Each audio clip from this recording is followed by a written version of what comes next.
Students, तो आज हम लोग करने वाले हैं एक थोड़ा कॉम्प्लिकेटेड डेरिवेशन। सो बेसिकली वो है अभी तक हम लोग ने इंटरफेरेंस में जो देखा, हमने ये देखा था कि इंटरफेरेंस में एक हमने फिल्म ली थी, थिन फिल्म ली थी, जो कि यूनिफॉर्म थिकनेस की फिल्म थी। यानी कि यहाँ से लेके वहाँ तक, मतलब जैसे एक्स से लेके वाई तक जो थिकनेस थी फिल्म की वो टी थी, वो फिक्स थिकनेस थी, ठीक है। बट अब हम लोग है ना थिकनेस सेम नहीं लेंगे, बल्कि एक वेरिंग थिकनेस लेंगे, वेरिंग थिकनेस लेंगे। और ये जो शेप बनेगा ना, इसे हम वेज शेप कहते हैं, wedge, WEDGE, wedge shaped film लेंगे। तो यहाँ पे थिकनेस T1 है, यहाँ पे T2 है, एंड सो ऑन, और यहाँ पे फाइनली मैक्सिमम थिकनेस T है, ठीक है। तो एक बात याद रखिए कि यहाँ पर ऐसा होता था कि हर जगह पे T, यहाँ भी T, यहाँ भी T, यहाँ भी T, यहाँ भी T था। हमने ऐसा बना दिया है कि वो T रिड्यूस होते होते थे, यहाँ पे जो फिल्म की थिकनेस है वो 0 हो जाएगी। आपको याद है यहाँ पे एयर हुआ करता था, यहाँ पे एयर हुआ करता था, और बेसिकली यहाँ पे ऑयल हुआ करता था, इंजन ऑयल या व्हाटएवर, कुछ भी चीज बीच में, ठीक है। अब हमारा क्या होगा ना कि बिल्कुल वही सिचुएशन कंटिन्यू होगी कि यहाँ पे एयर है, यहाँ पे समथिंग एल्स है जैसे ऑयल, और यहाँ पे वापस से एयर है। अच्छा, इस तरीके की फिल्म बेसिकली बना पाना पॉसिबल तो नहीं लग रहा है ना, कि मतलब ये कैसे फिल्म बनेगी। तो हम लोग क्या करते हैं ना कि दो बहुत ही थिन ग्लास प्लेट ले लेते हैं, बहुत ही थिन ग्लास प्लेट ले लेते हैं। इतनी कम थिकनेस है उसकी ग्लास प्लेट की कि हम वो दिखाएंगे भी नहीं कि थिक है। ये तो मैंने जस्ट आपको ऐसे बता दिया कि ग्लास प्लेट है ये इतनी थिकनेस की, वरना ऐसा मान लीजिए कि वो दिखेगी ही नहीं आपको, जस्ट एक लाइन है बस, इतनी इतनी थिन ग्लास प्लेट है। हम ऐसे क्यों कर रहे हैं? ताकि हमारे पास यहाँ पे एयर, यहाँ पे film of refractive index mu हो, और यहाँ पे एयर हो। अगर हम ग्लास प्लेट को भी मोटा कर देंगे ना, तो फिर हमें इसका भी रिफ्रैक्टिव इंडेक्स कंसीडर करना पड़ेगा, ठीक है। इस नीचे वाले का भी रिफ्रैक्टिव इंडेक्स कंसीडर करना पड़ेगा। हम ये नहीं चाहते। हमें इस ग्लास प्लेट के होने की वजह से जो डिफरेंस आ जाएगा चीजों में, वो नहीं चाहिए हमें। हमें कुछ भी चेंज नहीं चाहिए, हमें बिल्कुल पहले वाली ही डेरिवेशन करना है, बस सिर्फ एक यूनिफॉर्म थिकनेस की बजाय वेरिंग थिकनेस रखना है। अब बोलेंगे सर ऐसी अजीब अजीब चीजें साइंटिस्ट लोग पढ़ते क्यों हैं? तो बेसिकली ये चीज जो है आपको मैं डेरिवेशन के एंड में समझाऊंगा कि हमें आखिर इस चीज को पढ़ने की जरूरत क्या पड़ी। ऐसे बनाने के लिए शेप्स तो आप कुछ भी बनाते चले जाएंगे और पढ़ते चले जाएंगे, कहीं तो इसका इस्तेमाल होना चाहिए ना। तो डोंट वरी, मैं आपको समझाऊंगा कि कहां पे इसकी जरूरत पड़ेगी। बट इसका हम लोग इंटरफेरेंस पहले समझने की कोशिश करते हैं कि किस तरीके से जो है इंटरफेरेंस होगा, ठीक है। तो अब डेरिवेशन का नाम क्या है भैया? Interference of light in a veg shaped film. तो वेज शेप्ड फिल्म, तो मैंने आपको बताया कि दो ग्लास प्लेट्स ऐसी रख दी जाएंगी एक दूसरे के ऊपर। अच्छा, ये दो ग्लास प्लेट्स ऐसे हवा में लटकी तो रहेंगी नहीं कि इनके बीच में ऑयल रख दें आप, और यहाँ पे एयर हो, यहाँ पे नीचे भी एयर हो, और ये हवा में ऐसी लटकती रहे। तो भैया कुछ फंसाना पड़ेगा ना। तो ये जो है आपको एक चीज फंसा देनी है अंदर। तो कोई पिन फंसा दीजिए, या कोई तार फंसा दीजिए, कोई भी एकदम पतली सी चीज रख दीजिए, जिस तरीके से मैंने ये रखा हुआ है। क्योंकि बेसिकली ज्यादा मोटी कोई चीज रखना नहीं है, वरना ये जो थीटा एंगल है ना बड़ा हो जाएगा, और फिर आपको जो इंटरफेरेंस फ्रिंजेस मिलना चाहिए ना, वो वाली फ्रिंजेस मिलेंगी नहीं, और बेसिकली दिखने लायक नहीं मिलेंगे। ऐसा समझ लीजिए, आपके दिखने लायक आपको कोई फ्रिंज आपको नहीं मिलेगी। तो आपको क्या करना है ना कि ये एंगल जितना छोटा हो सके, इसे वेज एंगल अल्फा कहते हैं, ये जितना छोटा होगा उतना बेस्ट है। वैसे इसे थीटा भी कह सकते हैं, बट ठीक है, इट्स ओके, मैं अल्फा प्रेफर कर रहा हूँ। तो ये जो वेज शेप का एंगल है, वेज शेप का एंगल है ना, ये आपको याद रखना है। अच्छा, इस चीज को हम लोग है ना अभी बेसिकली टॉप प्लस साइड दोनों मिला के दो व्यू से देख रहे हैं। अभी मैं इसको सिर्फ साइड व्यू से अगर देखना चाहूं तो ये सिर्फ ऐसा ही दिखेगा, ठीक है। ये अल्फा दिखेगा, और मुझे जो ये जो चीज फंसाई है ना, इसका सिर्फ आगे का हिस्सा ये वाला पार्ट ही दिखेगा, मतलब ये सिर्फ ऐसा दिखेगा। Are you understanding it? और मान लेते हैं इसका डायमीटर T है ना, या थिकनेस T है। तो बेसिकली हमारी जो फिल्म है उसकी मैक्सिमम थिकनेस T है। आई होप कि आपको ये छोटी छोटी सी बातें समझ में आ रही है। चलिए अब आ गया ना, जाके डायग्राम बनाते हैं कुछ अच्छा वाला। तो बेसिकली अभी हम लोग एक डायग्राम क्रिएट करने वाले हैं। तो वो डायग्राम को जरा गौर से देखिएगा, क्योंकि it is a complicated diagram, it's a complicated diagram, ठीक है। सो यहाँ पे मैं I will not shy away from saying के things are complicated even for me, ठीक है। सो टीचर है तो क्या हुआ, हमको भी चीजें कॉम्प्लिकेटेड लगती हैं। तो ये रहा मेरा पहला ग्लास सरफेस, ठीक है। याद रहे, इसमें ग्लास सरफेस का काम सिर्फ ऑयल की फिल्म को वेज का शेप देना है, WEDGE वेज का शेप देना है। उसके अलावा इस ग्लास प्लेट का कुछ काम नहीं है। Don't take it into consideration for any kind of calculation. किसी भी प्रकार के कैलकुलेशन के लिए आप उसका इस्तेमाल नहीं करेंगे। तो ऐसे करके मैंने दो सरफेस बना दिए, बीच में जो एंगल है वो अल्फा आ गया भाई। अच्छा, अब उसके बाद में जो है एक आध नॉर्मल ऐसी चीजें बनानी पड़ेंगी, है ना, नॉर्मल बनाना पड़ेगा। तो चलिए आइए मैं एक नॉर्मल खींच देता हूँ। तो ये हो गया मेरा नॉर्मल, ठीक है। So that's a normal to this surface, that's a normal. और फिर उसके बाद में जो है ये जो नीचे वाला सरफेस है ना, ये वाला सरफेस, इसके लिए भी तो एक नॉर्मल बनानी पड़ेगी ना। तो इसके लिए भी नॉर्मल बनाते हैं। रुकिए रुकिए, पहले क्या करेंगे ना, लाइट ला के गिराएंगे। तो पहले लाइट ला के गिराते हैं इस नॉर्मल के इधर। तो ये गई एक लाइट रे इंसिडेंट होके, ठीक है। सो दैट्स अ लाइट रे, और वो इंसिडेंट रे है और उसने एंगल ऑफ इंसिडेंस आई बनाया है। अब आपको ये बात तो पता ही है कि भैया ये लाइट दो पार्ट में स्प्लिट होगी, तो थोड़ी सी जो ये है क्या होगी, रिफ्लेक्ट भी होगी ना, ये थोड़ी सी रिफ्लेक्ट होगी। तो यहाँ पर एंगल ऑफ रिफ्लेक्शन भी आई आएगा, क्योंकि एंगल ऑफ इंसिडेंस और एंगल ऑफ रिफ्लेक्शन हमेशा सेम होता है, यूनिवर्सल लॉ है। उसके बाद में लाइट रिफ्रैक्ट भी होगी, रिफ्रैक्ट। तो ये लाइट रिफ्रैक्ट हो गई, टूवर्ड्स द नॉर्मल हो गई, है ना, रिफ्रैक्ट टूवर्ड्स द नॉर्मल। अरे आप लोग समझ पा रहे हैं कि नहीं भैया, ये टूवर्ड्स द नॉर्मल बैंड हो गई है ना, नॉर्मल की तरफ बैंड हो गई है। तो ये एंगल ऑफ रिफ्रैक्शन आर है, angle of refraction r. I hope कि आपको समझ में आ रहा है एंगल ऑफ रिफ्रैक्शन आर है। देखिए भैया ध्यान से, ये एंगल ऑफ रिफ्रैक्शन आर है। ओके, ये तो हो गया। अब भैया ये लाइट का यहाँ पे भी तो फिर वही वाला कुछ खेल होगा हिसाब, कि थोड़ी लाइट जो है, अच्छा यहाँ पे वापस एक नॉर्मल बना देते हैं। तो यहाँ पे हम बनाएंगे एक नॉर्मल लाइक दिस। हाँ चलो यार ठीक है, इतनी भी बुरी नहीं बनी है। और ये इन दोनों नॉर्मल्स को जोड़ देते हैं। अच्छा, ये दोनों नॉर्मल्स को जोड़ दिया ना, तो बेसिकली एंगल कितना बन जाएगा पता है? इमेजिन कर पा रहे हैं आप लोग? जरा ध्यान लगाइए, दिमाग लगाइए। ये एंगल कितना होगा इन दोनों के बीच में अगर ऐसा जोड़ दिया तो? वैसे मैं ऐसी फालतू में नहीं बना रहा हूँ, इसकी ज्योमेट्री में इस्तेमाल होने वाला है, डोंट वरी। तो ये जो एंगल होगा ना भाई, ये एंगल भी होगा alpha. So that is also going to be alpha. ये जो एंगल अल्फा है, तो ये एंगल भी अल्फा है। आप बोलेंगे सर ये क्या बात हुई, ऐसे कैसे हो गया? देखिए भाई, 10th स्टैंडर्ड में आप लोगों ने पढ़ा हुआ है कि अगर दो लाइन्स हैं, सपोज एक लाइन मान लो ये है, एक लाइन मान लो ये है, ठीक है। तो अगर ये दोनों के बीच में एंगल थीटा है, तो इसको जो परपेंडिकुलर रहेगी, हाँ, और बेसिकली इसको जो परपेंडिकुलर रहेगी, तो ये दोनों लाइंस के बीच का भी एंगल जो है थीटा ही रहेगा। अरे भैया ये देखो, ये एक लाइन थी, ये दूसरी लाइन थी, ठीक है। तो ये दो लाइंस के बीच में एंगल थीटा था। अब इस वाली को परपेंडिकुलर ये है और इस वाली को परपेंडिकुलर ये है, तो उनके बीच में भी एंगल थीटा होता है। ये 10th में आपको थ्योरम था भाई।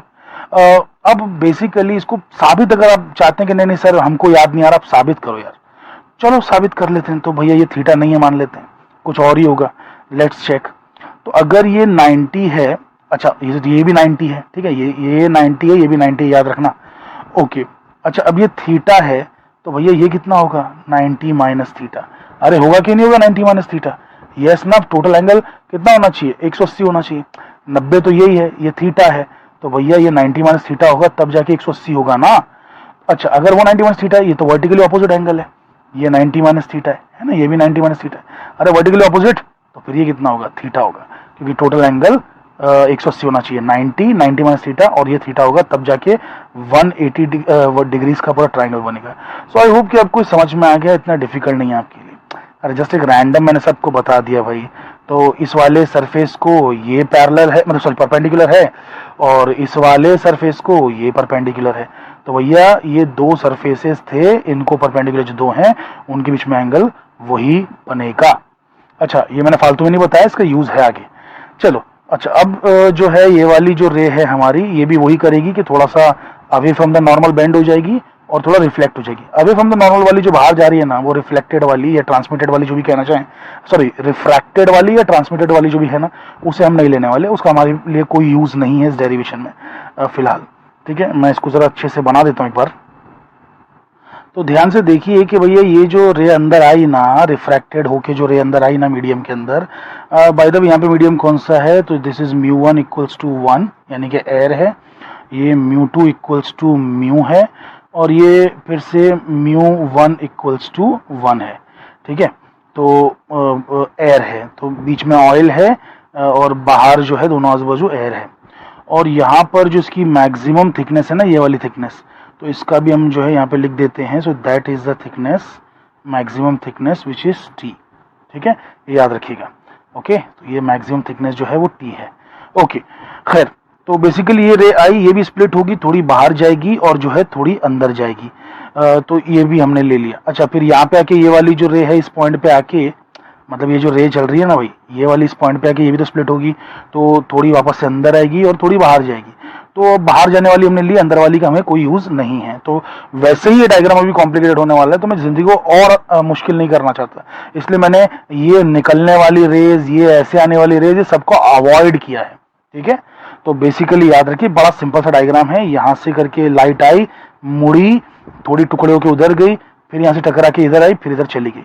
एकदम इजी है। आई होप कि आपको समझ में आ रहा है कि रे ऐसे आई, अंदर गई, फिर इधर आई, इधर गई, और थोड़ा टुकड़ा होकर इधर भी गई। ठीक है, तो इस तरीके से जो है हमारा एक डायग्राम है। तो आगे की कहानी कुछ ऐसी है कि भाई हमें जो है वो कुछ एंगल्स के बारे में बातें करनी होंगी। ठीक है, तो ये एंगल ऑफ इंसिडेंस है, तो आपको पता ही है। ठीक है, तो ये एंगल क्या है भाई, ये एंगल ऑफ रिफ्रैक्शन है।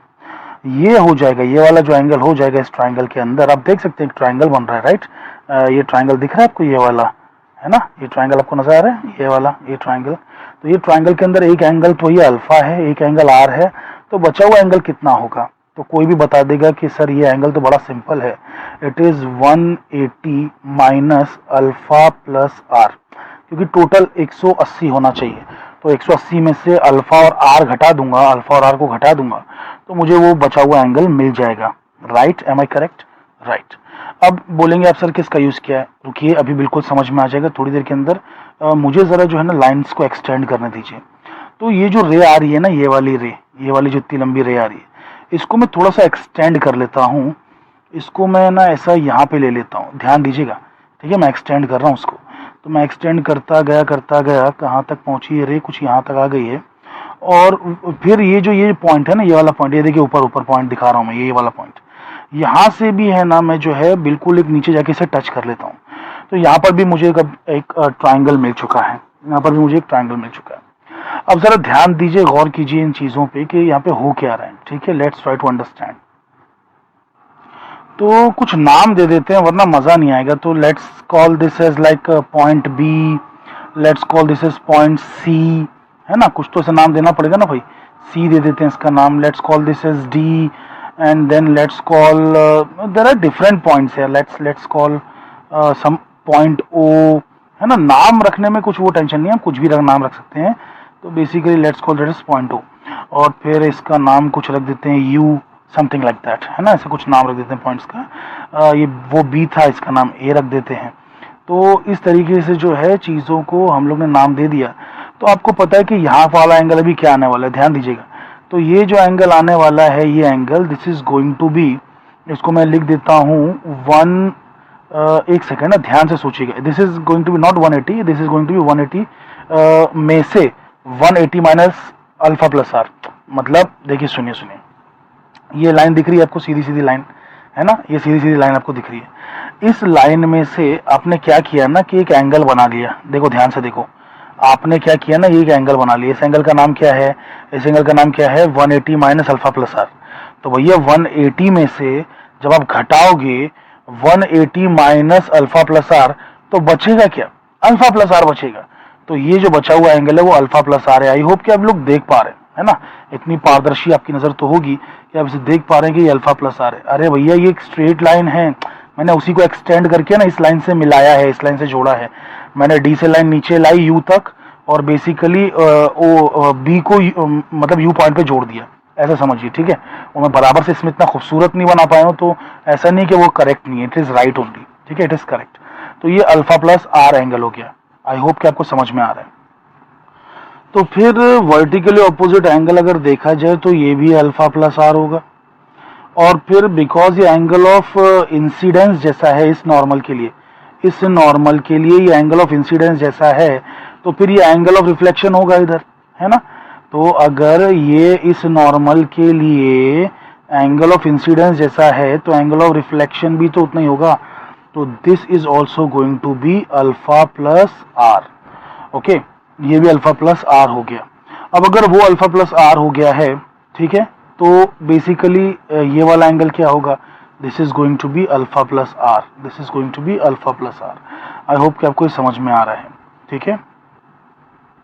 अरे भाई समझे कि नहीं समझे, अरे ये जो है एक स्ट्रेट लाइन है यार, ये स्ट्रेट लाइन है, ठीक है, तो ये स्ट्रेट लाइन है, ये दूसरी स्ट्रेट लाइन है, तो अगर ये एंगल, ये वाला, ये नीचे नीचे देखो, ये वाला एंगल अगर अल्फा प्लस आर है, तो ये ऊपर वाला vertical opposite angle alpha plus r होगा कि नहीं होगा, बिल्कुल होगा, ठीक है।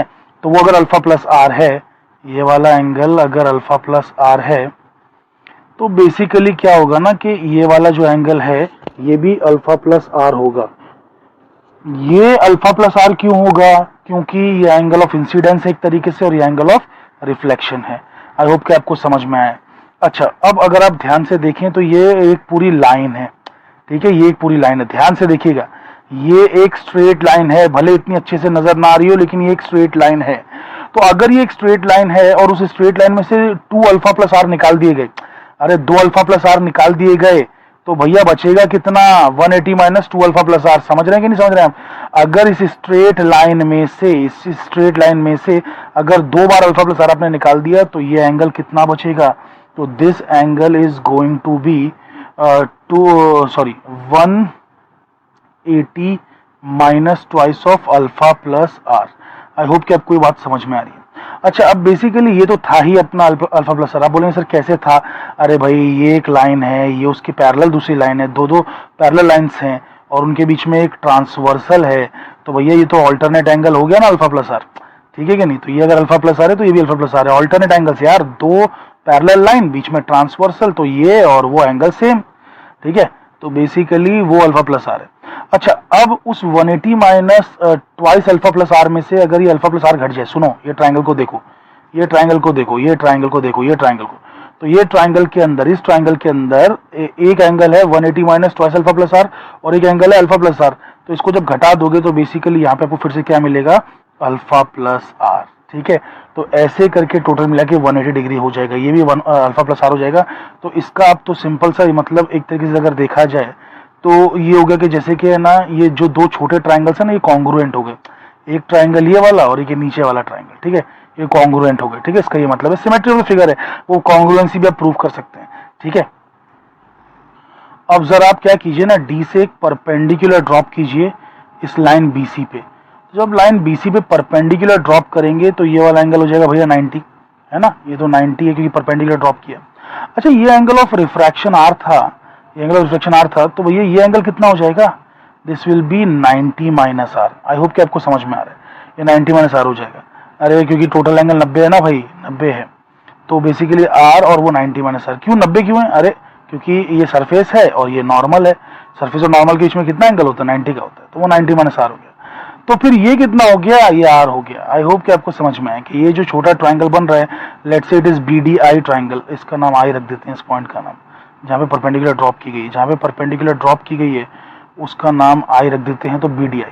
तो BDI ट्राइंगल में बेसिकली आपको ये एंगल जो मिल रहा है वो एंगल ऑफ रिफ्रैक्शन आर मिल रहा है। मैं एक्सपांड करके दिखा रहा हूँ, ध्यान से देख लीजिए, ठीक है। सो आई होप आपको समझ में आ रहा है। ओके, अब यहाँ पर एक और ख़ास चीज़ वो ये है कि हमें एक और परपेंडिकुलर चाहिए, वो है ये वाली परपेंडिकुलर। ये वाली परपेंडिकुलर क्यों चाहिए, क्योंकि भाई इसके हिसाब से ही पाथ डिफरेंस कैलकुलेट किया जाएगा, क्योंकि ये जो लाइन बना देते हैं ना परपेंडिकुलर, उसके बाद है ना जो कहानी है ना वो सिमिलर हो जाती है। ये रेज है ना आइडेंटिकल पाथ लेंथ ट्रेवल करेंगी, आइडेंटिकल पाथ लेंथ, बिकॉज दोनों सेम ही मीडियम में है ना। इस लाइन के बियॉन्ड दोनों सेम ही मीडियम में हैं, दोनों की सेम ही प्रॉपर्टीज है, तो वो आइडेंटिकल हो जाएंगी रेज, तो उनके बीच में कोई पाथ डिफरेंस नहीं होगा। तो सारा पाथ डिफरेंस का खेल यहीं पर है, सारा पाथ डिफरेंस का जो खेल है वो यहीं पर है। तो बेसिकली पाथ डिफरेंस निकालते वक्त हमें करना क्या होगा ना कि म्यू टाइम्स हमें लेना होगा BC प्लस CD और उसमें से घटा देना होगा बेसिकली BD, ठीक है। ऐसा ही तो करते थे, हमने पिछले डेरिवेशन में भी ऐसे ही किया था कि mu times BC plus CD लेते थे, उसमें से 1 टाइम्स घटा देते थे, क्या घटा देते थे, 1 टाइम्स BD, ठीक है। तो इस तरीके से चीज़ है, भले वहाँ पे नाम AD रहा हो या कुछ भी रहा हो, बट ठीक है हम उतना हटा दिया करते थे। एक सेकंड, BD नहीं रहेगा, इसका नाम BE रहेगा, BE, सॉरी, तो B घटा देना है, BE, ठीक है, तो बी घटा देना आपको, बीई घटा देना है किसमें से, बीसी प्लस सीडी में से, लेकिन कैसा, after multiplying by the respective refractive indices, जो उनके रिफ्रैक्टिव इंडाइसेस हैं वो करके। तो अब ये डायग्राम है ना काफी ज्यादा कह सकते हैं कंजस्टेड हो गया है, और इतने सारे एंगल्स की मुझे जरूरत भी नहीं है। मुझे जिन एंगल की जरूरत एक्चुअल में पड़ने वाली है मैं सिर्फ अब वही बनाऊंगा, आपको समझ में खाली बस बताने के लिए कि भाई कैसे आए वो एंगल्स, मैंने ये इतना बड़ा डायग्राम ड्रॉ किया। अच्छा बाय द वे एक आखिरी एंगल छूट गया है, वो एंगल है ये वाला, तो this is going to be i. तो आप बोलेंगे सर ये आई कैसे आया, तो देखो ये 90 सॉरी ये आई दिख रहा है, तो ये कितना होगा 90 माइनस आई होगा ना, ये 90 माइनस आई होगा कि नहीं होगा, होगा बिल्कुल होगा। तो अगर ये 90 माइनस आई है तो भैया फिर समझ रहे हैं आप लोग कि मतलब वो एंगल जो बचा हुआ है वो आई रहेगा, क्यों, क्योंकि ये 90 है, तो ये 90 माइनस आई तो फिर ये आई होगा। सो अब इस तरीके से जो है यहाँ पे पूरा एक स्क्रीनशॉट ले सकते हैं और इसको एक्सपांड करके बार बार देख सकते हैं कि एंगल्स हमने किस तरीके से ऑब्टेन किए हैं। अब इसके बाद जो डायग्राम मैं बनाऊंगा सिंप्लीफाइड बनाऊंगा, उसमें जो एंगल्स यूज होने वाले हैं सिर्फ वही बनाऊंगा, ठीक है फ्रेंड। आप देख सकते हैं कि बेसिकली मैंने यहाँ पर जो है वापस से वही वाला ऊपर वाला फिगर बनाया है, देख लीजिए ध्यान से, ज़रा भी डिफरेंस नहीं है। मैंने सिर्फ अब वही वाले एंगल्स बनाए हैं जिनकी मुझे एक्चुअल में डेरिवेशन में ज़रूरत पड़ने वाली है, ठीक है। सो वही वाला मैंने फिगर एग्जैक्टली बनाया हुआ है। ये फिगर बनाना थोड़ा सा डिफिकल्ट है, बट ऑब्वियसली 3-4 बार प्रैक्टिस करेंगे तो आपको आ जाएगा। और चीज़ें इतनी ज़्यादा परफेक्ट लग भी नहीं रही हैं, बट ठीक है, अज्यूम करके चलते हैं। जैसे कि ये वाली लाइन इतनी ज़्यादा परपेंडिकुलर नहीं लग रही है, वैसे ये भी इतना कुछ खास परपेंडिकुलर लग नहीं रहा है, बट वो है एक्चुअली, ठीक है। चलिए एनीवे कुछ चीज़ों को कभी कभार अज्यूम करना पड़ता है। खैर, तो बेसिकली यहाँ पे अब हम करेंगे क्या ना, अब हम पाथ डिफरेंस निकालेंगे। तो पाथ डिफरेंस अगर हम कैलकुलेट करना चाहें तो बिल्कुल वो जो डेल्टा होगा path difference, that is going to be, ये जो देखिए ये वाली जो रे अंदर जो गई ना रे, उसने B C plus C D cover किया है ना। और बेसिकली जो ये बाहर से निकल गई वाली रे है ना, तो उसने कितना कवर किया है, बी कवर किया है। मतलब इस लाइन से पहले, इस लाइन के बाद तो कहानी बिल्कुल सेम हो जाती है। इस लाइन की बात की कहानी सेम है, तो इस लाइन से पहले की बात कर रहा हूँ। तो जब इस पॉइंट से हम लोग शुरू हुए, इस पॉइंट से शुरू हुए, तो ये वाली रे यहाँ पहुँची है मान लेते हैं, और ये वाली रे जो है बेसिकली यहाँ पहुँची है। हालांकि ऐसा नहीं है, ये कहना गलत होगा, क्योंकि ऑब्वियसली जो ये रेयर मीडियम में जो रे चल रही है वो फास्ट चल रही है as compare to the denser medium. तो ये डेंसर मीडियम वाली जो है वो स्लो चलेगी, तो बेसिकली ये ज़्यादा टाइम लगेगा यहाँ तक आने में, और उसको बहुत ही कम टाइम लगेगा यहाँ से यहाँ तक आने में, और वैसे भी वो लेंथ छोटी भी है। लेकिन हम वो नहीं निकाल रहे हैं, हम बेसिकली क्या कर रहे हैं ना कि इन दोनों ने जो पाथ कवर किए हैं ना उसका डिफरेंस निकाल रहे हैं। तो इसने लॉन्गर पाथ कवर किया है और बेसिकली उसने शॉर्टर पाथ कवर किया है इसके पहले, इसके पहले, ठीक है, ये बहुत इंपॉर्टेंट है। इसके बाद तो चीज़ें बिल्कुल आइडेंटिकल हैं, तो इसके पहले जो भी हुआ है ना हमें वो करना है। तो हमें जो B C plus C D चले ना इस मीडियम में, और जो ये बी चले, इनका सब्ट्रैक्शन लेना है। लेकिन ये एक नॉर्मल सब्ट्रैक्शन नहीं है कि हम बेसिकली सिर्फ B C plus C D ले लें और उसमें से घटा दें आपका बी ई, ये गलत होगा। हमें उनके रिस्पेक्टिव रिफ्रैक्टिव इंडाइसेस से मल्टीप्लाई भी करना होगा। तो बेसिकली इसको हमने म्यू से मल्टीप्लाई किया, इसको हमने 1 से मल्टीप्लाई किया।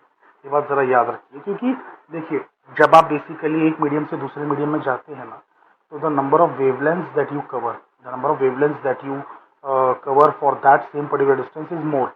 मतलब क्या होता है ना कि वेवलेंथ क्रश हो जाती है, छोटी हो जाती है वेवलेंथ, तो ज़्यादा नंबर ऑफ वेवलेंथ है ना, और हमें नंबर ऑफ वेवलेंथ देखना है। ऑप्टिकल पाथ डिफरेंस का मतलब होता है एक्चुअल में नंबर ऑफ वेवलेंथ का सब्ट्रैक्शन, न कि डिस्टेंसेस का सब्ट्रैक्शन, ठीक है। इस बात पे ज़रा और सोचिएगा आप लोग कभी, ठीक है। तो नंबर ऑफ वेवलेंथ का सब्ट्रैक्शन है, ऐसा आप समझ सकते हैं, इन टर्म्स ऑफ वेवलेंथ देख रहे हैं।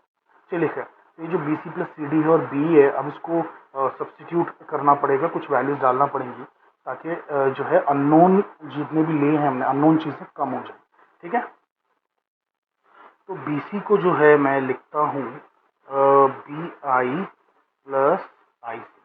कोई गड़बड़ है इसमें? बिल्कुल भी नहीं है, ठीक है, बिल्कुल परफेक्ट है। अच्छा, एज ट्राइंगल्स, कौन कौन से ट्राइंगल्स हैं भाई, देखिए C D O and C D U, C D O and C D U are congruent. ये दोनों कॉन्ग्रुएंट ट्राइंगल्स हैं। कौन से ट्राइंगल्स की बात कर रहा हूँ, एक तो ये वाला ट्राइंगल हो गया, ठीक है, और एक ये वाला ट्राइंगल हो गया, ये वाला। तो बेसिकली दोनों कॉन्ग्रुएंट हैं, दोनों सेम ट्राइंगल्स हैं। ठीक है, उनकी कॉन्ग्रुएंसी बहुत ही आसानी से प्रूव की जा सकती है। तो अभी मैं उस पर टाइम वेस्ट नहीं करूँगा। तो C D U and C D U triangles congruent हैं। तो बेसिकली सी डी जो साइड है ना वो इक्वल टू सी यू है। सी डी साइड जो है ना वो बेसिकली सी यू के बराबर है। तो अब मैं क्या करने वाला हूँ, ज़रा ध्यान दीजिएगा। तो देयरफॉर जो हमारा डेल्टा बन जाता है वो था mu times B C plus C D था ना, तो उसको मैं लिख सकता हूँ B I plus I C plus C U. ये मैंने कैसे लिखा, तो लेसन वेरी केयरफुली, ध्यान दीजिएगा इधर। तो देखिए बी सी की जगह पे लिख दिया मैंने B I plus I C, correct. और जो सी डी था ना उसकी जगह पे लिख दिया सी यू, समझ गए। तो बी सी की जगह पे बी आई प्लस आई सी और सी डी की जगह पे मैंने लिख दिया सी यू, ठीक है। तो बेसिकली आई होप कि आपको ये समझ में आ गया होगा। अच्छा, अब आई सी प्लस सी यू क्या है, तो अगर आप आई सी प्लस सी यू को देखें तो I C plus C U ये लाइन की पूरी नाप है ना, ये लाइन है बेसिकली, ये लाइन की पूरी लंबाई है। तो I C plus C U is I U, ठीक है। तो मैं यहाँ पे क्या लिख सकता हूँ, delta equals to mu B I plus I U minus B C, correct है। हाँ सॉरी, बी सी नहीं है यहाँ पे, बी ई है। आई एम सॉरी, ऐसी चीज़ें हो जाती। तो बेसिकली ये बात ज़रा ध्यान रखिएगा, ठीक है। ये तो हो गया। अच्छा आगे, अच्छा वैसे यहाँ पे बी आई और आई यू देख के आपको लालच आ रहा होगा कि सर ये देखिए अगर हमने बी आई और आई यू को ऐड कर दिया तो बी यू बन जाएगा। लेकिन रुकिए ज़रा, ठहरिए, पहले हमें बेवजह चीज़ों को ऐड नहीं करते जाना है, उनका कुछ मकसद भी होना चाहिए, राइट। तो बेसिकली अब मैं जो है आगे लिखूंगा, it is mu B I plus mu I U minus B E. अब देखिए मैं आगे क्या करता हूँ। तो मैं यूज़ करूँगा स्नेल्स लॉ, है ना भाई, ये कैसे भूल सकते हैं यार, रिफ्रैक्शन हो रहे हैं इतने सारे। तो स्नेल्स लॉ को हम लोग अप्लाई करते हैं। तो स्नेल्स लॉ को हम अप्लाई करेंगे बेसिकली, तो हमें क्या मिलता है ना कि mu equals to sine I by sine r. ये वही कहानी है कि भाई म्यू टू वन होगा, फिर वो उसमें आप लिख देंगे म्यू अपॉन वन। तो वहीं से वो साइन, मतलब समझ रहे हैं ना, sine I by sine R is a constant. और वो कांस्टेंट क्या होता है, refractive index with of second medium with respect to first medium. Second medium का with respect to first medium, है ना। सेकंड मीडियम कौन सा है, म्यू है। फर्स्ट मीडियम कौन सा है, वन है, मतलब एयर है बेसिकली। तो ये चीज़ें ईजी हैं, इसलिए मैं ज़्यादा इस पर एम्फसाइज नहीं कर रहा हूँ, ठीक है। तो simply mu equals to sine i upon sine r. अब आइए साइन आई फाइंड आउट करते हैं। तो साइन आई की वैल्यू निकालने के लिए, बेस्ट ट्राइंगल मुझे कौन सा नजर आ रहा है, ये वाला नजर आ रहा है, ठीक है। तो इस ट्राइंगल में से अगर हम साइन आई की वैल्यू निकालेंगे तो sine i will be opposite upon hypotenuse. तो ऑपोजिट क्या है, बी ई है, और हाइपोटेन्यूज क्या है, बी डी है। तो it will be B E upon B D, am I correct. तो ये हो जाएगा B E upon B D. और वैसे ही जब हम साइन आर निकालेंगे तो बेस्ट ट्राइंगल कौन सा है, बेस्ट ट्राइंगल जो हमें दिख रहा है मतलब हमारे हिसाब से, तो वो ये वाला ट्राइंगल। आप देख सक रहे हैं, ये वाला ट्राइंगल, ठीक है, ये वाला ट्राइंगल, ठीक है। तो ये वाला ट्राइंगल जो है, इसमें अगर हम साइन आर करेंगे तो इट विल बी ऑपोजिट, मतलब B I upon hypotenuse which is B D, है ना, B I upon B D. I hope कि आपको इस बातें समझ में आ गई। तो B I upon B D, देखिए अब यहाँ से कितना फ़ायदा होने वाला है हमको। तो देयरफॉर जब हम इनको डिवाइड करेंगे ना बेटा, अच्छा मैं यहाँ पे वो लिख दे रहा हूँ वरना आप बाद में बोलेंगे सर ये कौन से ट्राइंगल से आ गया। तो पहला ट्राइंगल का नाम क्या है, बी ई डी, और दूसरे का नाम है बी आई डी, है ना। तो एक है बी ई डी और एक है ट्राइंगल बी आई डी, ठीक है, ओके। अच्छा अब देयरफॉर करके बेसिकली हम क्या करेंगे, डिवाइड करेंगे। तो sine I by sine r, यानी कि सिंपली म्यू जो होता है वो हो जाएगा B E by B D upon B I by B D. तो आप देख सकते हैं कि बी डी और बी डी कैंसिल हो जाएगा। तो यहाँ पे आ जाएगा B E equals to mu times B I. अच्छा एक सेकंड, यानी कि म्यू टाइम्स बी आई और बी सेम है, ओह ग्रेट। तो अब इसको ऊपर देखिए, यहाँ पे देखिए, ये ठीक है, इसको देखिए। अच्छा यहाँ पे मैं थोड़ा सा एक अलग ही बना देता हूँ यूजिंग स्नेल्स लॉ, इसको इक्वेशन कुछ वन वन दे देता हूँ, ठीक है। तो पुट दिस इन वन, कर देता हूँ, ठीक है। तो यूजिंग स्नेल्स लॉ सब तो हो गया था, हाँ। तो बी ई की value mu times B I के बराबर है, और माइनस में सब्ट्रैक्शन होकर क्या हो जाएगा, कैंसिल हो जाएगा, समझ रहे हैं, ये और ये कैंसिल हो जाएगा भाई। जब आप सब्स्टिट्यूट कर देंगे ना, म्यू बी आई की जगह पे बी डाल देंगे तो कैंसिल हो जाएगा। तो सिर्फ म्यू आई यू बचेगा। तो therefore delta becomes mu times I you. I hope कि आपको ये बेसिक बात समझ में आ रही है। अब मैं जो है इस आई यू को सब्स्टिट्यूट करना चाहता हूँ, मतलब आई यू की जगह पे भी तो कुछ लाना होगा ना। तो कंसीडर ट्राइंगल। अब कौन सा ट्राइंगल है भाई, कौन सा ट्राइंगल है, देखो आई यू कौन से ट्राइंगल में आ रहा है, दिख रहा है आई यू दिख रहा है। तो आई यू बेसिकली इस ट्राइंगल में आ रहा है, आई डी यू ट्राइंगल में। ध्यान से देखिएगा, आई D you triangle, I you और डी, ठीक है। तो आई डी यू ट्राइंगल में आ रहा है, ध्यान से देख पा रहे हैं आप लोग। तो आई डी यू ट्राइंगल, इस ट्राइंगल के अंदर, तो इस ट्राइंगल के अंदर ये वाला एंगल है अल्फा प्लस आर, बराबर। तो इसका जब मैं कॉस अल्फा प्लस आर करूँगा, अगर मैं इसका कॉस अल्फा प्लस आर करूँ तो ये वाला नहीं ले सकते। ध्यान से देखिए और समझिए कि हमारा ये ट्राइंगल है डी आई और फिर यू, ठीक है। तो ये वाला लेंगे हम cos alpha plus R. Cos alpha plus R लेंगे तो इट विल बी एडजेसेंट यानी कि I U upon hypotenuse, hypotenuse D U. अच्छा by the way D U है क्या, आपको याद आ रहा है, this was T thickness, thickness था, याद आ रहा है, अल्टीमेट थिकनेस, जो लास्ट थिकनेस है वो हमारी फिल्म की। इसके आगे का कंसीडर मत कीजिए, ठीक है, ये लीजिए ही मत। जहाँ पे हमने वो चीज़ फंसा के रखी है ना कुछ भी, तो उसका डायमीटर ही थिकनेस है बेसिकली, ठीक है। वही हमारी हमारी फिल्म इतनी है, इसके आगे का पार्ट नहीं लेना है। तो बेसिकली कॉन्ग्रुएंट ट्राइंगल्स हैं, तो ये भी टी हो जाएगा, है ना, आप देख सकते हैं। तो ये डी यू को क्या मैं टू टी लिख सकता हूँ, बिल्कुल लिख सकता हूँ, बिल्कुल लिख सकता हूँ। तो ट्राइंगल हम लोग आई डी यू कंसिडर कर रहे हैं। So consider triangle I D U. जब हम कॉस आर करेंगे, sorry cos alpha plus R करेंगे, cos of alpha plus are, तो हमें क्या मिलेगा, देखिए cos of alpha plus R लेने पर हमें मिलेगा एडजेसेंट यानी कि I U upon hypotenuse D U. तो basically I U upon D U मिलेगा, ठीक है। तो एक बार पहले मैं लिख दे रहा हूँ, तो I U upon D U, लेकिन डी यू आप जानते हैं कि क्या है, ठीक है। तो cos of alpha plus r equals to I U upon two t. तो आई यू जो है बेसिकली वो हो जाएगा two T cos of alpha plus are. तो देयरफॉर जो पाथ डिफरेंस हमारा आया था म्यू टाइम्स आई यू, अब वो हमारा क्या हो जाएगा, अरे अरे याद कीजिए भाई, पाथ डिफरेंस यही तो आया था। तो म्यू टाइम्स आई यू, इसको टू कह देते हैं।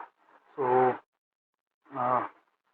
ये हो गया थ्री, तो put three in two, put three in two. तो देखिए क्या मिलेगा, delta equals to mu I U, तो it will be mu two T cos of alpha plus R, है ना। So two mu T cos alpha plus R, ये आपका final path difference है, राइट। अब ये जो पाथ डिफरेंस आ ही गया, तो इसको अब हमें क्या करना है, कंस्ट्रक्टिव इंटरफेरेंस के लिए एक बार यूज़ करना है और एक बार डिस्ट्रक्टिव इंटरफेरेंस के लिए।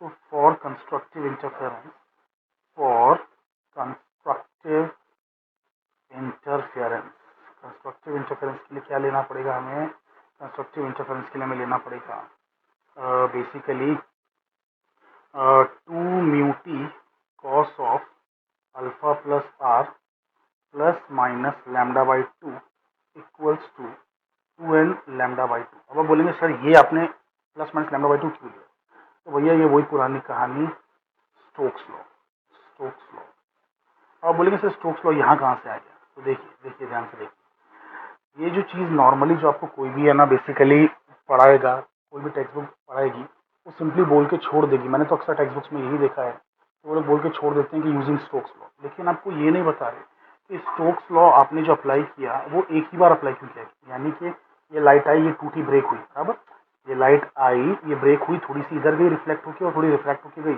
तो आपने सिर्फ यहाँ पर अप्लाई क्यों किया स्टोक्स लॉ, इसी रे को सिर्फ एक बार लैम्डा बाई टू जो ऐड या माइनस होगा वो क्यों बताया, इसका क्या, ये जो अंदर जो लाइट रह रही है इसका क्या, ये भी तो किसी सरफेस से टकरा रही है ना, ये भी तो किसी सरफेस से टकरा रही है, और बेसिकली ये जो है जाके यही तो बाहर निकलेगी ना, अरे यही तो रे बाहर निकलेगी ना।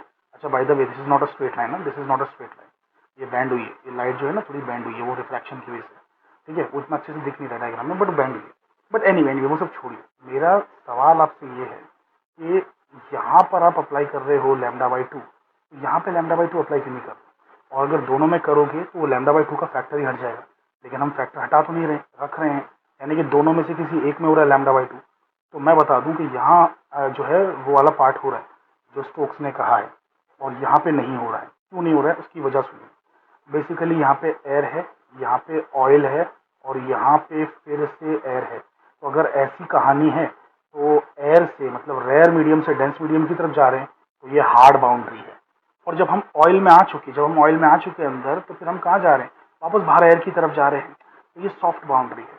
तो हार्ड बाउंड्री पर ही बेसिकली आपका जो है रिफ्लेक्शन में फेज चेंज होता है 180 डिग्री से, और पाथ चेंज होता है λ/2 से, जबकि सॉफ्ट बाउंड्री पर हिट करने से ऐसा नहीं होता है। ये पिछले 2 वीडियोस में मैंने बहुत डिटेल में समझाया हुआ है। तो यहाँ पर आपका होगा, यहाँ पे नहीं होगा, क्योंकि आप पहले एयर से ऑयल में गए, बाद में ऑयल से एयर में गए। तो ये हार्ड बाउंड्री है और ये सॉफ्ट बाउंड्री है, याद रखिएगा, ठीक है। तो ये बात याद रखना, ये चीज़ों में लोगों को कन्फ्यूजन होता है। वहाँ पे ग्लास प्लेट्स का कोई रोल नहीं है, ग्लास प्लेट्स का कोई भी रोल नहीं है, ठीक है। तो ये बात ज़रा ध्यान रखिए। स्टोक्स लॉ से हमने ये लगा दिया, तो फिर से कंडीशन हमारी बन जाएगी कि 2μt cos of alpha plus r equals to, अगर हो जाता है 2n प्लस माइनस 1 λ/2, तो हमें मिलता है ब्राइट। तो ये ब्राइट की कंडीशन है, ब्राइट की, ठीक है।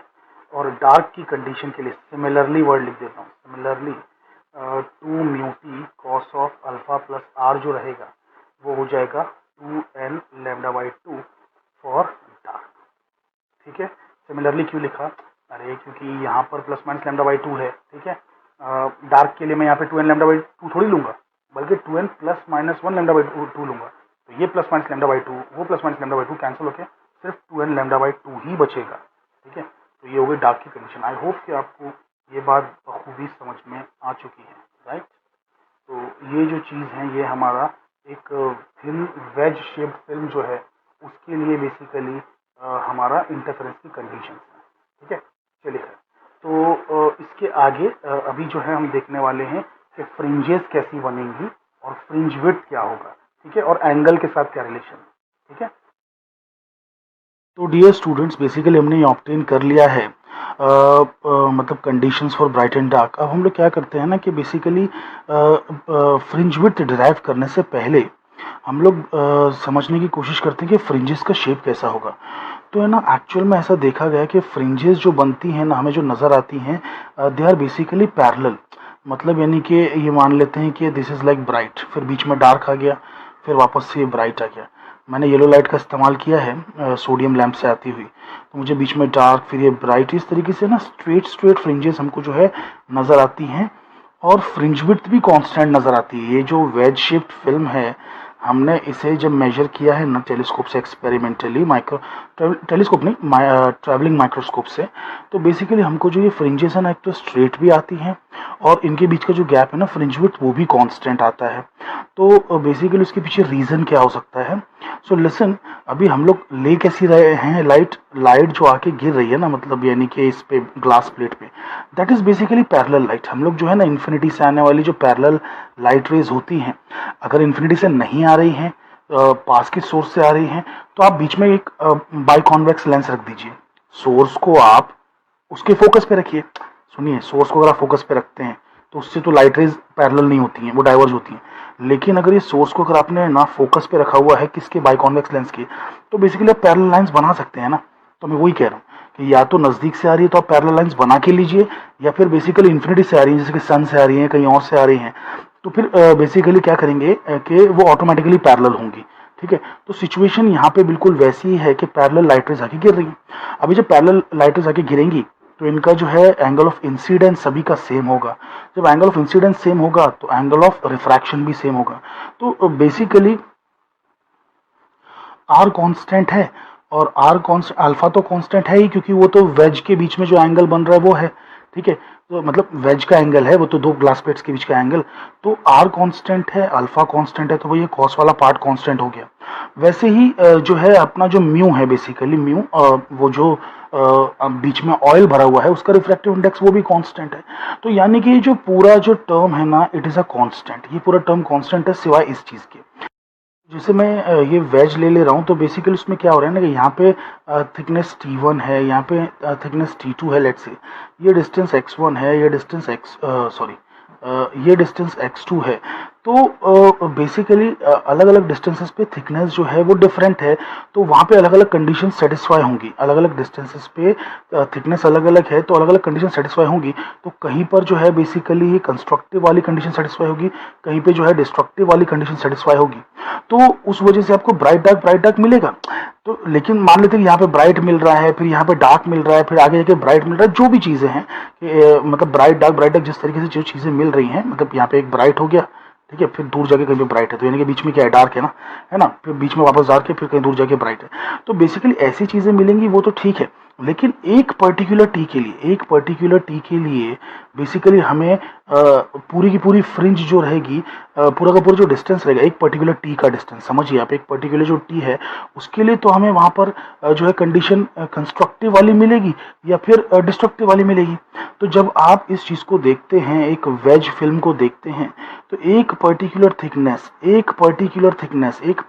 थिकनेस के लिए बेसिकली हर पॉइंट, चाहे वो पॉइंट ये वाला हो, चाहे वो पॉइंट ये वाला हो, चाहे वो पॉइंट ये वाला हो, चाहे वो पॉइंट ये वाला हो, उस पर कंस्ट्रक्टिव मिलता जाएगा, राइट।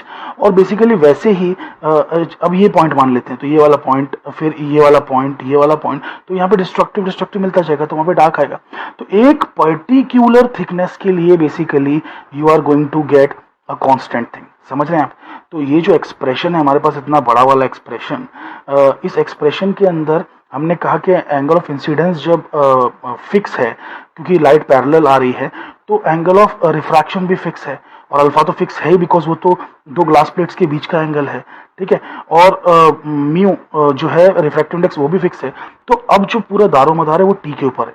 तो अगर एक पर्टिकुलर डिस्टेंस पर टी फिक्स है, तो उस डिस्टेंस पर गिरने वाली हर कोई जो रे है उससे आपको या तो कंस्ट्रक्टिव ही मिलेगा इस केस की तरह, या फिर डिस्ट्रक्टिव ही मिलेगा इस केस की तरह, ठीक है।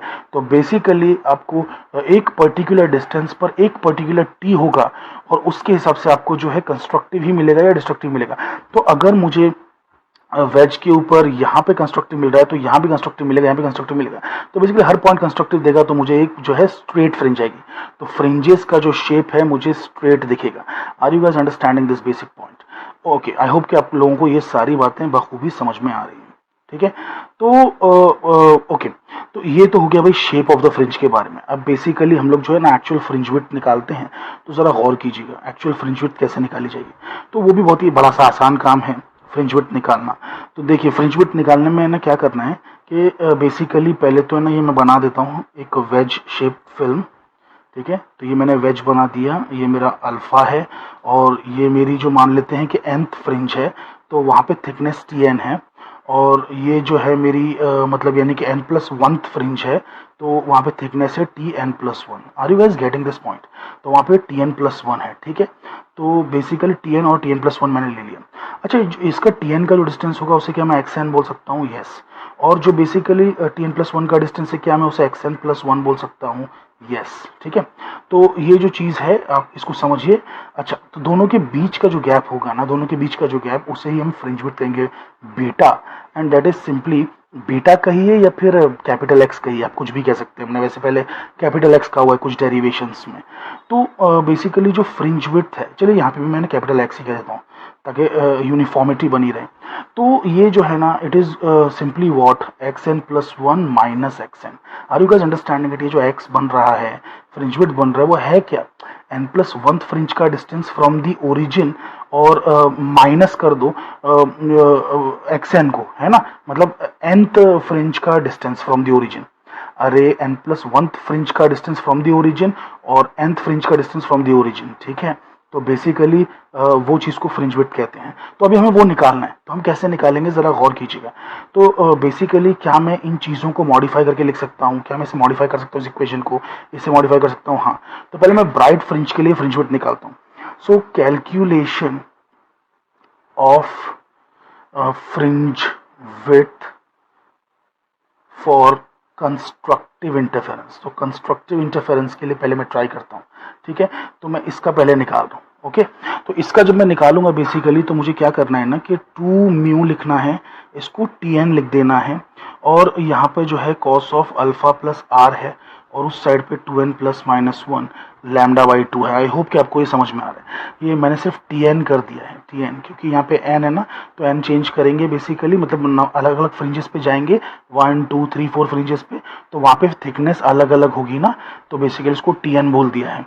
अच्छा, अब अगर बेसिकली इस डायग्राम में देखा जाए, इस डायग्राम में तो आप देख सकते हैं कि अल्फा जो है ना, उसका अगर टैन निकालूं मैं, टैन अल्फा, तो मुझे क्या मिलेगा ना, थिकनेस मिलेगी, राइट, टी एन। अरे भैया ये इसी चीज़ का नाम तो टी एन है ना, तो T N by x N मिलेगा, opposite upon adjacent. So tan alpha से मुझे T N by x N मिलेगा, और न सिर्फ वो, बल्कि बड़े ट्राइंगल में अगर मैं देखूंगा तो मुझे मिलेगा tan alpha equal to t n plus one by x n plus one. I hope कि आपको बात समझ में आ रही है। Tan alpha is t N by x n, also it is t n plus one by x n plus one. ठीक है, तो बेसिकली मैं टैन अल्फा निकालूंगा, ध्यान दीजिएगा। तो फ्रॉम फिगर ऑफ वेज, ठीक है, tan alpha is equals to Tn by xn, which gives me Tn equals to xn tan alpha. Similarly, likewise, tan alpha will give me Tn plus 1 by xn plus 1, ठीक है, which gives me Tn plus 1 equals to xn plus 1 tan of alpha. I hope कि आपको ये बात बहुत basically समझ में आ रही है, बहुत इजी तरीके से। ठीक है, तो मैं अभी इन दोनों एक्सप्रेशंस को जो है सब्स्टिट्यूट करने वाला हूँ बेसिकली। तो मुझे यहाँ पे जब सब्स्टिट्यूट में करूँगा ना, टी एन की जगह पे, है ना, टी एन की जगह पे, वैसे यहाँ पे नहीं करते हैं हम लोग, अभी फिलहाल ब्राइट का निकल रहे हैं, ये वाला करते हैं, और बाद में सिमिलरली ये लिख देंगे, है ना, वरना डेरिवेशन बड़ा ही होता चला जा रहा है। तो बेसिकली इसको हम लेंगे, ठीक है, तो ध्यान दीजिएगा। तो बेसिकली जो टी एन है वहाँ पर मैं क्या सब्स्टिट्यूट करने वाला हूँ, देखिएगा जरा। तो ये हो गया हमारा 2 म्यू, टी एन की जगह पे आ जाएगा मेरा बेसिकली टैन अल्फा, और एक्स एन भी आएगा, मैं उसको आगे लिख रहा हूँ। तो टैन अल्फा और फिर कॉस तो था ही अल्फा प्लस आर, है ना, कॉस तो था ही, so cos of alpha plus are, और यहाँ पे मैं लिख दे रहा हूँ एक्स एन, और यहाँ पे तो as it is 2n plus minus one lambda by 2 बरकरार है, राइट। वैसे ही जब मैं n प्लस वन फ्रिंज के लिए लिखूंगा, ये तो nth के लिए हो गया ना, ये nth के लिए, तो n प्लस वन के लिए जब मैं लिखूंगा तो मुझे मिलेगा 2 mu tan alpha cos of alpha plus r x n plus one मिलेगा, राइट। कुछ गलती की मैंने? नहीं, बिल्कुल भी नहीं। टी एन प्लस वन की जगह पे मैंने ये लिख दिया, टी एन की जगह पे मैंने ये लिख दिया। आई होप कि आपको ये बात समझ में आ रही है। सो एन प्लस वन के लिए हमें ये मिलेगा। तो यहाँ पर एन प्लस वन के लिए हमें यहाँ पे एन प्लस वन डालना पड़ेगा ना, वो तो एन है एज इट इज है, लेकिन यहाँ पर जब डालेंगे तो हमें एन प्लस वन डालना पड़ेगा, क्योंकि एन प्लस वन फ्रिंज की बात हो रही है ना। अरे मैं इसी एक्सप्रेशन में भाई, इसी एक्सप्रेशन में एक बार एन डालूंगा, एक बार एन प्लस वन डालूंगा, तभी तो मुझे बेसिकली ब्राइट की फ्रिंजेस के बीच का गैप पता चलेगा ना। तो मुझे वही करना है। तो बेसिकली मैं क्या कर रहा हूँ, ये 2n प्लस वन डाल दिया, अच्छा प्लस माइनस वन तो एज इट इज रहेगा, और लैम्डा बाई 2, ठीक है। तो ये पूरा पार्ट तो एज इट इज रहेगा, ठीक है। खाली बस यहाँ पर जो n था ना, उसकी जगह पे मैंने n प्लस वन लिख दिया है। सो कंफ्यूज मत हो जाना, ठीक है। अब बेसिकली हम क्या करेंगे, इसको थोड़ा सा सॉल्व करेंगे। तो इस बंदे को जब हम सॉल्व करेंगे ना, तो ये कैसा बन जाएगा देखिए ज़रा। इसमें अंदर 2n भी आएगा, फिर बाद में 2 भी आएगा, और प्लस माइनस 1 भी रहेगा, ठीक है, लैम्डा बाई 2। इसको मैं ज़रा और सॉल्व करता हूँ। तो इसको मैं 2 को ज़रा साइड में ले लेता हूँ। तो मुझे ये दिख रहा है, देखो 2n प्लस माइनस वन, ठीक है, और फिर एक प्लस 2 भी है ना, फिर लैम्डा बाई 2। कोई आपत्ति आपको? अरे इन दोनों को साथ में ले लिया, क्या फ़र्क पड़ता है ना। तो basically 2n plus minus one ले लिया, और 2 ले लिया लैम्डा बाई 2। तो अगर मैं इसको सेपरेट करना चाहूँ फिर से, और तो it will become 2n plus minus one lambda by 2 plus 2 lambda by 2। यहाँ पे 2 कैंसिल होकर सिर्फ लैम्डा बचेगा। अब ज़रा आप राइट हैंड साइड को देखिए ज़रा ध्यान से, राइट हैंड साइड दोनों की देखिए ज़रा ध्यान से। तो ये पार्ट सेम है, और सिर्फ ये एक्स्ट्रा है, लैम्डा वाला पार्ट एक्स्ट्रा है, करेक्ट। तो जब मैं इन दोनों एक्सप्रेशंस को सब्ट्रैक्ट करूंगा तो मेरे पास सिर्फ राइट साइड पे लैम्डा ही बचेगा, ठीक है। तो अब मैं देखिए सब्ट्रैक्शन करने वाला हूँ। So subtracting, let's say what, equations का कुछ नाम रखें, तो इसका नाम रखते हैं ए, और इसका नाम रख देते हैं बी। तो भाई सब्ट्रैक्टिंग बी फ्रॉम ए, तो जब हम सब्ट्रैक्ट करेंगे तो हमें क्या मिलेगा, 2 mu as it is constant रहेगा, tan alpha as it is constant, वैसे कैसे, मतलब कुछ फर्क नहीं पड़ेगा इन पे, और कॉस अल्फा प्लस आर वो भी एज इट इज रहेगा। सिर्फ आएगा सब्ट्रैक्शन कहाँ पे, एक्स एन प्लस वन में से एक्स एन घट जाएगा, ठीक है, और राइट साइड पे बचेगा सिर्फ लैम्डा। ठीक है, आप इसको जरा चेक करिए, देखिए ये चीज तो सेम है, ये पूरा चीज सेम है। ठीक है, तो ये पूरा इतना सेम है, तो ये एज इट इज रहेगा, खाली xn+1 में से xn घट जाएगा। ठीक है, और राइट साइड पे तो जब घटा ही रहे तो सिर्फ लैम्डा बचेगा, वो अभी मैंने एक्सप्लेन कर दिया। तो इस तरीके से हमें एक एक्सप्रेशन मिल रहा है। ठीक है, और इस चीज का नाम तो मैंने आपको बोल ही दिया, बीटा रख सकते हैं, कैपिटल एक्स रख सकते हैं। तो हमने कैपिटल एक्स लिया, तो capital X is equals to lambda by 2 mu tan alpha cos of alpha plus r. So basically आप देख सकते हैं कि एक्स जो हमारा आ रहा है, फ्रिंज विड्थ का एक्सप्रेशन जो आ रहा है वो कांस्टेंट आ रहा है, ये ब्राइट के लिए। वैसे डार्क के लिए भी आप निकाल सकते हैं। डार्क के लिए क्या करना होगा, सिर्फ कि आपको एक बार यहाँ पर Tn लिख के यहाँ पे n रखना पड़ेगा, और उसके बाद में Tn+1 लिख के यहाँ पे n+1 लिखना पड़ेगा, फिर दोनों को सब्ट्रैक्ट कर देना होगा, जैसा भी हमने किया, और आपको वापस से लैम्डा आने वाला है। वो असाइनमेंट है आपके लिए, वो आप लोग करते रहिए आराम से। ठीक है, तो बेसिकली यहाँ पर हमें जो है फ्रिंज विड्थ आ गई और एक्स आ गई, और वो कांस्टेंट है। आप बोलेंगे सर कांस्टेंट कैसे? देखिए, आप लाइट जो गिरा रहे हैं, कोई भी एक पर्टिकुलर कलर की लाइट गिरा रहे हैं, हाँ मान लेते हैं मोनोक्रोमेटिक लाइट है, तो आपने येलो गिराया, ठीक है, येलो लाइट, तो लैम्डा इज कांस्टेंट हो गया। म्यू जो है, तेल आपने रखा था, ऑयल फिल्म रखी थी, तो बेसिकली म्यू तो फिक्स है, उसका तो एक ही रिफ्रैक्टिव इंडेक्स होगा। वेज का एंगल ये भी कांस्टेंट है, अल्फा, ठीक है, वो कांस्टेंट हो गया। और आप एक ही एंगल पे गिरा रहे हैं, पैरेलल लाइट गिरा रहे हैं, तो इंसिडेंट एंगल अगर फिक्स है तो रिफ्रैक्टिंग एंगल भी फिक्स है, तो basically x is a constant, x is a constant. तो इसलिए fringe width in a uniform wedge shaped shape जो रहता है ना film, uniform veg shape film is a constant. Fringe width in a uniform wedge film is a constant, तो ये constant रहता है। अब आप बोलेंगे यूनिफॉर्म वेज का क्या मतलब है? ये होता है यूनिफॉर्म वेज, ध्यान दीजिएगा, ये होता है यूनिफॉर्म वेज। अब आप बोलेंगे नॉन यूनिफॉर्म वेज क्या होगा सर? तो फिर एक इधर ध्यान से देखिए, this is like a non uniform wedge. इसमें आप देख सकते हैं कि कोई एक स्ट्रेट लाइन नहीं है, बल्कि एक कर्व है। तो यहाँ पर जो है फ्रिंजेस ऐसे आएंगी कि अगर इस और इस फ्रिंज के बीच का गैप अगर x है, तो अगली वाली फ्रिंज का जो गैप होगा ना, that will not be x, that will be x dash. और फिर अगली जो फ्रिंज आएगी तो बेसिकली उसका जो गैप रहेगा वो x डबल डैश रहेगा। यही चीज होने वाली है आगे जाके न्यूटन्स रिंग नाम के एक्सपेरिमेंट में, न्यूटन्स रिंग एक्सपेरिमेंट। तो मैंने आपको जवाब दे दिया, जो मैंने आपसे वादा किया था कि डेरिवेशन के एंड में बताऊंगा कि टेढ़ी मेढ़ी चीज साइंटिस्ट लोग क्यों पढ़ते हैं, ये इतनी अजीब चीज पढ़ने की क्या जरूरत है। तो भाई एक फिनोमिनन इस दुनिया में जिसका नाम है न्यूटन्स रिंग, वो रिंग्स बनती हैं कुछ, तो वो रिंग्स को समझने के लिए ये वेज शिफ्ट फिल्म समझना बेहद जरूरी है, वरना आप न्यूटन्स रिंग के कॉन्सेप्ट पे नहीं जा सकते। तो अब वो न्यूटन्स रिंग का कॉन्सेप्ट क्या है वो तो हम अगले वीडियो में देखेंगे, बट उससे पहले कुछ और डिस्कशंस कर लें। तो और डिस्कशंस क्या है, जैसे x इक्वल्स टू कॉन्स्टेंट, ये तो भाई आपको आ गया है ना, मतलब जो फ्रिंज विड्थ आई है वो आपको कांस्टेंट आई है। अब इसमें ना कुछ स्पेशल केसेस ले लेते हैं, तो एक स्पेशल केस कंसिडर करते हैं, स्पेशल केस। ठीक है, तो स्पेशल केस में क्या करते हैं ना कि नॉर्मल इंसिडेंस ले लेते हैं। नॉर्मल इंसिडेंस, अगर नॉर्मल इंसिडेंस यानी कि लाइट अगर ना नॉर्मली आके जो है प्लेट पे गिरी है, नॉर्मली आके अगर प्लेट पे गिरी है, तो बेसिकली I इक्वल्स टू 0 रहेगा, यानी कि for normal incidence I equals to 0 रहेगा तो R भी इक्वल्स टू 0 रहेगा, राइट है ना। I इक्वल्स टू 0 रहेगा तो R भी 0 रहेगा। देखिए एक्चुअल में तो है ना, रियलिटी में नॉर्मल इंसिडेंस लेना नहीं है, वरना वहाँ पे एक दिक्कत हो सकती है। अब आप बोलेंगे सर क्या दिक्कत हो सकती है? ये देखिए अगर आपने एग्जैक्टली नॉर्मल इंसिडेंस लिया ना, नॉर्मल इंसिडेंस, तो फिर जो इसके जो दो टुकड़े होंगे ना, इसके जो दो टुकड़े होंगे इस लाइट रे के, देखिए हमने इस लाइट रे के दो टुकड़े किए ना बाबा, ये वाली लाइट रे का इधर टुकड़ा डाला, एक इधर टुकड़ा डाला, तो भाई इसके जो दो टुकड़े होंगे ना, ये वाला है ना, ऐसा इस तरीके से गिराने पे, तो एक टुकड़ा तो बिल्कुल इसी डायरेक्शन में लौट जाएगा, एक टुकड़ा इसी डायरेक्शन में लौट जाएगा। अरे नॉर्मल इंसिडेंस है ना, तो एंगल ऑफ इंसिडेंस 0 है, तो एंगल ऑफ रिफ्लेक्शन भी 0 होगा, तो एक टुकड़ा तो इसी डायरेक्शन में लौट जाएगा। और जो दूसरा वाला टुकड़ा है वो बेसिकली वो अंदर जाएगा, टकराएगा और टकरा के फिर हाँ वो उससे वो बाहर निकलेगा, लेकिन उसका वो तो निकल गया, लेकिन बाकी का क्या? बाकी जो ये था इसके साथ तो उसने इंटरफेरेंस नहीं किया ना।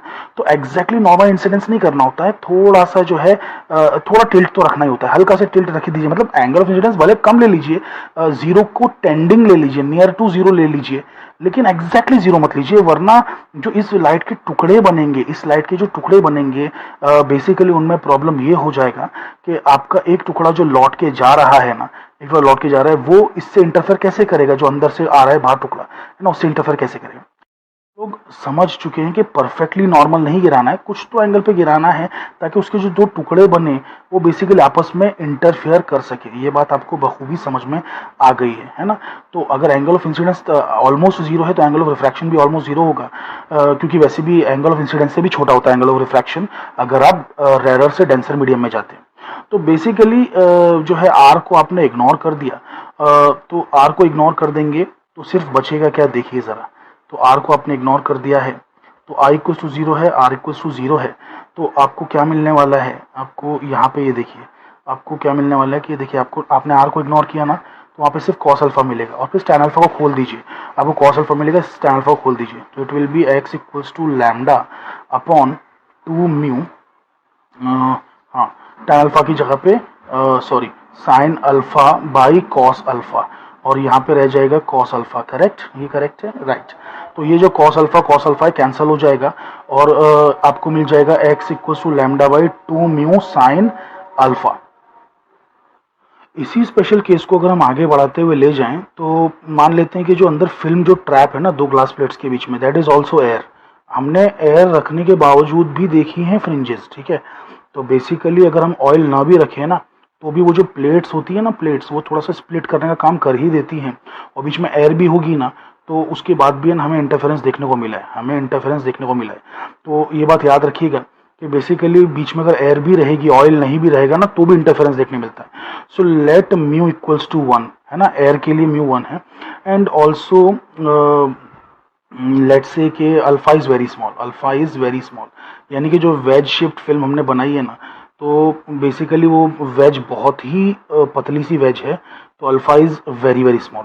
तो जब अल्फा बहुत ही स्मॉल रहेगा तो अब क्या होगा कि sine alpha, therefore sine alpha will become alpha measured in radiance में मेजर करने पर साइन अल्फा हो जाएगा। स्मॉल एंगल अप्रोक्सीमेशन फार्मूला है। सो देयरफॉर फ्रिंज विड्थ का एक नया फार्मूला हमारे पास आ जाता है lambda by 2 alpha, that's it.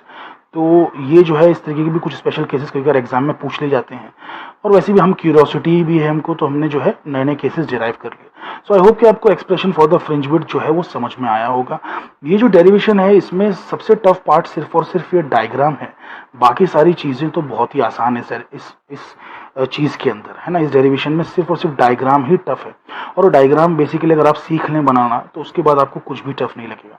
तो आपको ये भी समझ में आ गया कि फ्रिंजेस का जो शेप होगा वो स्ट्रेट लाइन होगा, और जो फ्रिंज की विड्थ होगी उनके बीच का गैप होगा, सक्सेसिव फ्रिंजेस के बीच का गैप, तो that is also going to remain same in the wedge shape film.